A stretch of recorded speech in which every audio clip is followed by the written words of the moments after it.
Hi, friends. It's Joni with Three Feathers Spiritual Wisdom, here with your weekly intuitive message from Spirit for the week of April 25th through May 1st. We are in the last week of April. Time is flying. I think we have a complicated message this week, and a lot of cards came out. So, Spirit definitely had something to say to us. I am using the Healing Light Tarot by Christopher Butler for our main message. And you get to pick your own oracle card from the Ancestor Spirit Oracle cards. So tap into your intuition. Do you want the message from card A, B, or C? Okay. I want to thank you again for liking, subscribing, sharing, commenting. I really appreciate the feedback and the support. The other thing that I want to mention, there's a bit going on astrologically this week. I'm not going to mention it in this video. I will make another video in the next day or so, and I will post it here or link below. Okay, so um, it includes the astrology coming up is a new moon solar eclipse at the end of the week. But there's some other things going on with Venus, Jupiter, and Mercury. So we'll touch on those in the separate video. Okay, let's jump into this reading because there's a lot of cards to get through. Okay, first up is the Queen of Wands. And the first thing I want to say about her is that she has a lot of sexual energy, and you can see that with the light focused in her sacral area. It is sexuality. It is also creativity.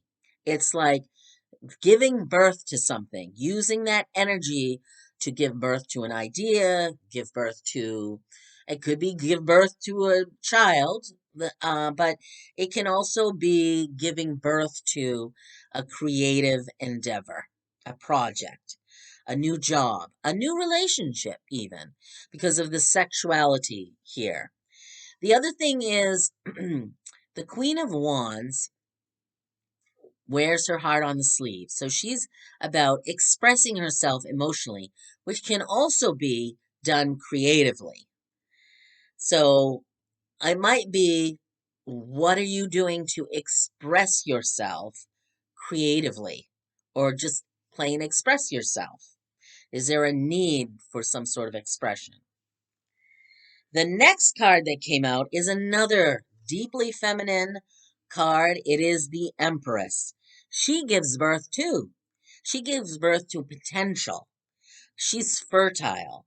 This is also motherhood. So with these two cards here, um, some of you, someone out there, because this is a collective reading for everybody of every sign, your energy coming in may be saying to me, you're either pregnant, or we'll find out you're pregnant, or you'll be giving birth, um, physically. But for the rest of this could mean the potentiality of something that we create that is productive and fertile, going in the direction of starting a new business or starting a new relationship or starting something new that has so much possibilities and potential for us. Okay? The next card out is one that I'm not sure how it fits in the story, but it's the Two of Swords. And what I'm getting from this is the need for balance and whatever direction you go in terms of making the decision, because often this card is about indecision. There is a need to make a decision in order to create the peace. This is a dove. Dove represents peace, to create peace and balance in you. So maybe maybe there's a choice here. Maybe there's more things. The Queen of Wands has many arms here. Maybe there's more than one thing that you're interested in doing, and you're trying to decide where to begin. This is the process of decision making and coming to a place of peace. The eyes here, you cannot see the eyes, which usually means in this card that you have to pay attention to your third eye and the messages coming in from spirit to help you with a decision. Okay?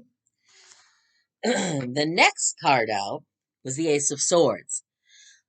I believe this is confirmation that an idea will indeed come. You will choose the sword. So we go from 2 swords to 1. You will choose which sword to carry forward. The other thing about this sword, this could be about awakening your mind to those ideas that are creative, and also cutting through to the truth.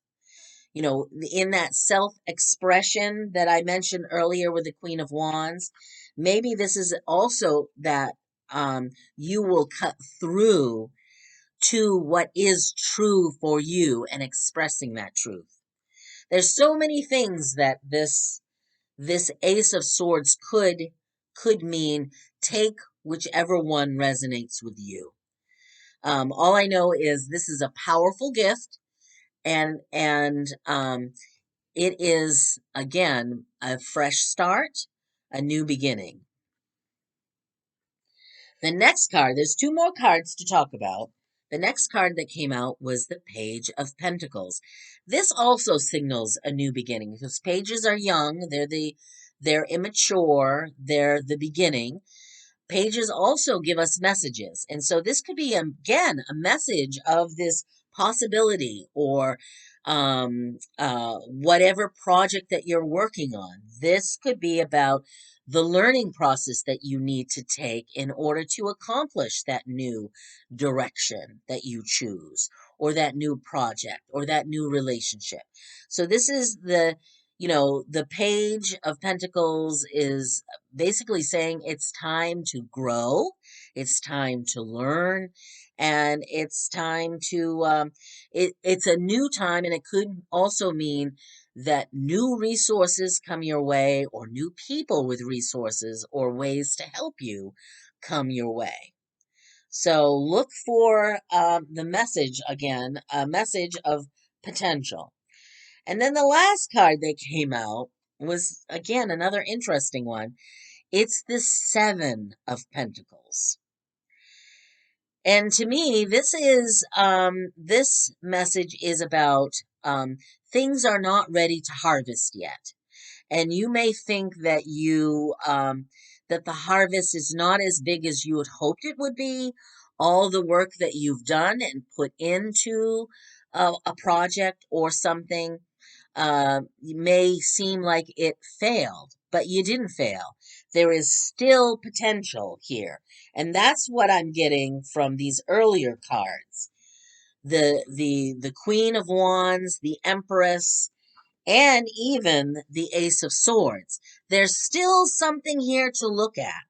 So, if you're saying, Joni, I don't have a new opportunity or new potential. I'm still working on project A over here. And nothing's happening. It's stuck or it's not moving.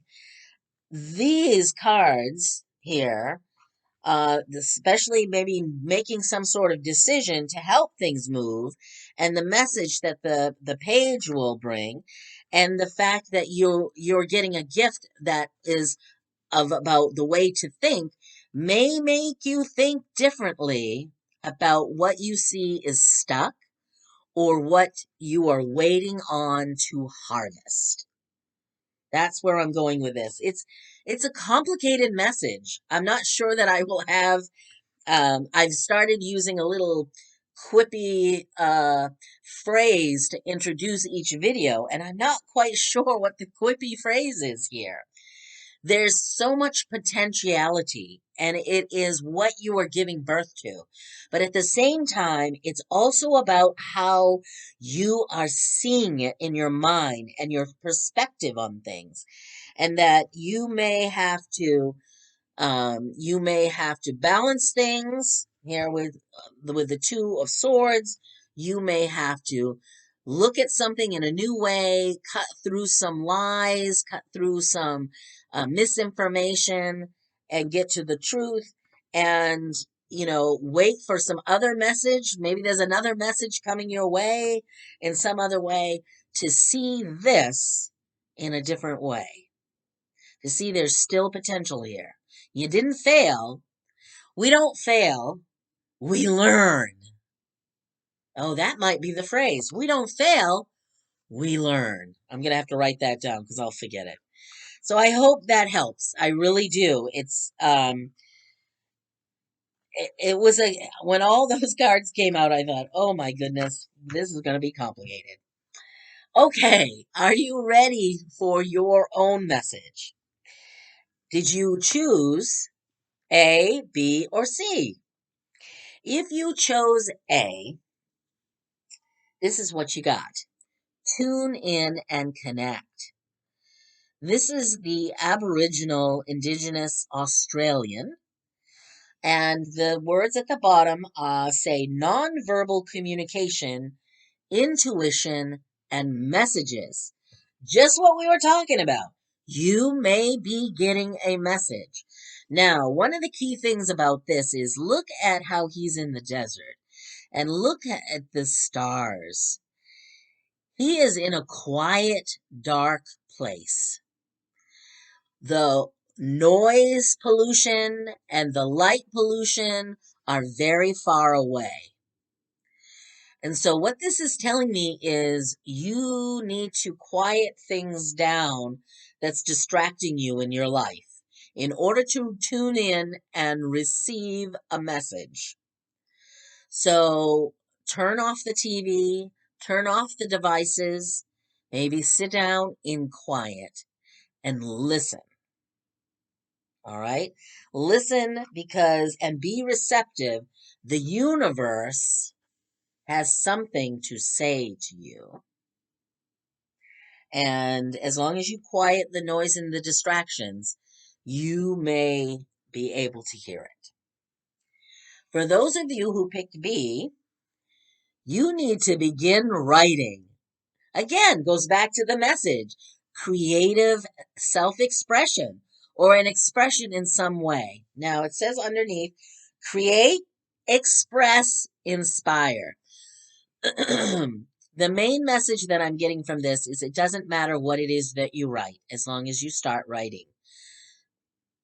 Spirit, I think, wants to channel some message through you, and it will come out in whatever it is you write, in your diary, in your journaling, in whatever it is that you are writing. So begin writing and expressing yourself. That, it doesn't matter what you do, just start. Just start. And then you'll see. You'll see what comes out. And maybe it will give you some own inspiration for yourself to continue to do it. For those of you who picked C, respect your physical body. And this is detox, rejuvenate, relax. And this little hut is like a sauna. It's a Norwegian sauna. And this message is all about paying attention to your body and also your physical environment. This also gets to kind of the same message here is what's around you that is polluting your space, the clutter, the noise. And so it's about, in order to connect with your soul, you need to get rid of some of that and you need to lighten your space and, in terms of your body, take care of it. Get plenty of rest, drink lots of water, eat the right things, exercise, all those things. It's a message to, look after the vessel that carries your soul. So respect your physical body. Detox, rejuvenate, relax. So get plenty. It's that balance. It goes back again to the message. The main message is there has to be a balance in there as well, too. So I hope that has been helpful. It's made for a little bit of a longer message than usual, but I'm wishing you many blessings for a wonderful week ahead. Take care.